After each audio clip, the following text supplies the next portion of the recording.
തെരഞ്ഞെടുപ്പ് കമ്മീഷന്റെ പോർട്ടലും ആപ്പും വഴി ഇനി ഓൺലൈനായി വോട്ടർ പട്ടികയിൽ പേര് ചേർക്കുന്നതിന് ഇ-സൈൻ നിർബന്ധമാക്കി.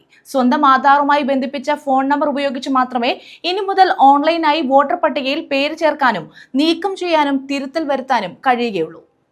ഓൺലൈനിലൂടെ വ്യാപകമായി വോട്ടർ പട്ടികയിൽ ക്രമക്കേട് നടത്തുന്നെന്ന പ്രതിപക്ഷ നേതാവ് രാഹുൽ ഗാന്ധിയുടെ ആരോപണത്തിന് പിന്നാലെയാണ് തെരഞ്ഞെടുപ്പ് കമ്മീഷന്റെ പുതിയ പരിഷ്കാരം. നേരത്തെ വോട്ടർ തിരിച്ചറിയൽ കാർഡിലെ നമ്പറുമായി ഏതെങ്കിലും ഒരു ഫോൺ നമ്പർ ബന്ധിപ്പിച്ച ശേഷം ഓൺലൈനായി വോട്ടർ പട്ടികയിൽ പേര് ചേർക്കാനും നീക്കാനും സാധിക്കുമായിരുന്നു. ഫോൺ നമ്പർ സംബന്ധിച്ച പരിശോധന ഇല്ലാതിരുന്നതിനാൽ വ്യാപകമായ ക്രമക്കേട് നടന്നിരുന്നു. കർണാടകയിലെ അലന്തു മണ്ഡലത്തിൽ ഇത്തരത്തിൽ 6000-ലധികം പേരുകൾ നീക്കം ചെയ്തിരുന്നതായി രാഹുൽ ഗാന്ധി ആരോപിച്ചിരുന്നു. ഇതിന് പിന്നാലെയാണ് ക്രമക്കേട് തടയുന്നതിന് പുതിയ നടപടി തെരഞ്ഞെടുപ്പ് കമ്മീഷൻ ഏർപ്പെടുത്തിയത്.